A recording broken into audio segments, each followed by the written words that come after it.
नमस्कार, ये आकाशवाणी पटना है।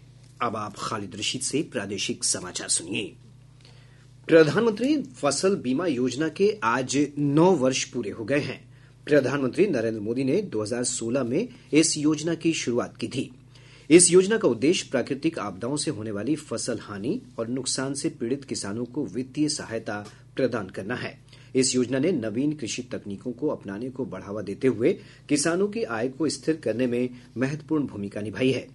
केंद्रीय मंत्रिमंडल ने 69,515 करोड़ रुपए से अधिक के कुल बजट के साथ 2025-26 तक प्रधानमंत्री फसल बीमा योजना और पुनर्गठित मौसम आधारित फसल बीमा योजना को जारी रखने की मंजूरी दी थी। राज्य सरकार ने लोगों से फिलहाल कुछ दिनों के लिए कुंभ यात्रा का कार्यक्रम नहीं बनाने की अपील की है। मुख्य सचिव अमृतलाल मीणा ने कहा कि अभी राज्य के सभी प्रमुख रेलवे स्टेशनों पर कुंभ जाने वाले यात्रियों की अत्यधिक भीड़ के कारण अफरा तफरी की स्थिति बन रही है। उन्होंने लोगों से भीड़ कम होने के बाद यात्रा का कार्यक्रम बनाने की अपील की है। पुलिस महानिदेशक विनय कुमार ने रेलगाड़ियों में बढ़ती भीड़ को देखते हुए विधि व्यवस्था बनाए रखने को लेकर दिशा निर्देश जारी किए हैं। एडीजी रेलवे को सभी स्टेशन पर भीड़ नियंत्रण के उपाय करने, 24 घंटे सीसीटीवी चालू रखने और जीआरपी थानों को चौकस रहने के निर्देश दिए गए हैं। रेलगाड़ियों के आगमन और प्रस्थान के समय विशेष रूप से चौकसी बरतने को कहा गया है। रेलवे ने देश भर के 60 रेलवे स्टेशनों पर यात्रियों की सुविधा के लिए स्थायी होल्डिंग एरिया बनाने की योजना बनाई है। इसके अंतर्गत रेलवे अत्याधुनिक प्रौद्योगिकी का उपयोग करते हुए विशेष मौकों पर भीड़ नियंत्रण के लिए कार्य कर रहा है। मंत्रालय के सूत्रों के अनुसार यह निर्णय पीक सीजन के दौरान यात्रियों की भारी भीड़ को संभालने के लिए लिया गया है।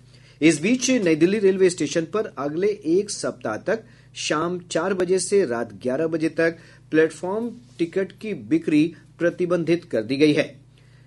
यह निर्णय प्लेटफॉर्म पर भीड़ नियंत्रण और यात्रियों के सुगम आवागमन को सुनिश्चित करने के लिए लिया गया है।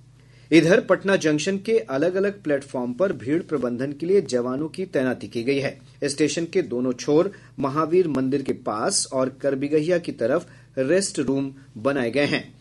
रेलवे प्रयागराज से पवित्र संगम में स्नान करने वाले श्रद्धालुओं की सकुशल वापसी के लिए प्रयागराज के विभिन्न स्टेशनों से बड़ी संख्या में विशेष रेलगाड़ियां भी संचालित कर रहा है।